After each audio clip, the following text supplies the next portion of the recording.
Yɛmfi ahafo na yɛmfa yɛnkyerɛ yeji ɔhɔ sɛ yɛnkyerɛ yeji a ɔmanfo esisi dan basabasa wɔ hɔ a ɔnam do ɔma yeji traditional council damanso na Pro East mensin no wɔnyi mesin fun kabom kɔ wɔ hɔ yina ka bom dɛ ɔrehwɛ dɛ obiara nkesi dan basabasa biara wɔ hɔ amansuto a ɔmfa nsu yi biara ɔmfa mba. Yeji Traditional Council, Pro East Mensin Assembly, NFA, Local Association of Masons, ya wanomo ewo yeji nyina ene aka wo hwabo ma wosai okon ede eti omamfo a ene wanomo ebesi adan wabra wanomo eni tumi krata bia se wanomo ebetumi esi. Sabria ya bobo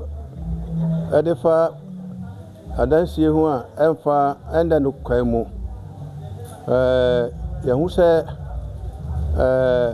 anya Mason Fonko na anya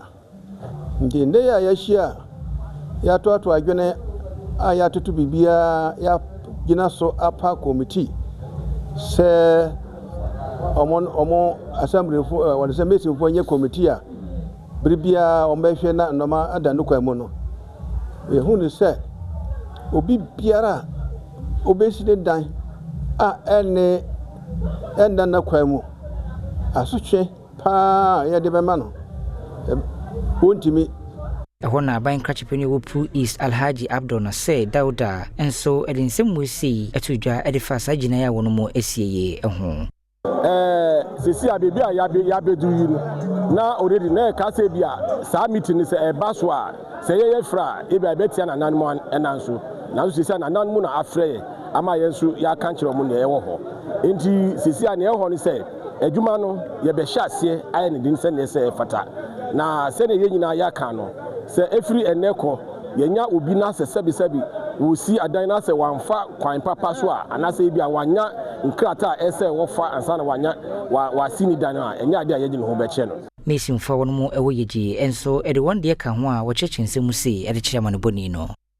ene de ya nyame ayi adoma ye nyina be hia o ma buebue nyoma so ani sa this assembly engineers abamu a o ma kyerekye nyoma bi ani so no yenso so ye hwɛ sɛ ye ne Mason fo na aka nyina be hia sisi amekase kura no ya twetwe ye nyina din a ya ye sɛ ye be sen hia na ya di nyuma kɛse na ya kyerɛkyerɛ sɛ ne be ya efisa abrɛ ko yi no ye mma bibi anni twuma biom ana afen so this assembly so wɔ adwuma yo ananan mo so wɔ adwuma yo nti ya de a ye wɔ sɛ ye nyina ye bom na ye ma efisa abrɛ ko no krodue ntuma pa no atimi afra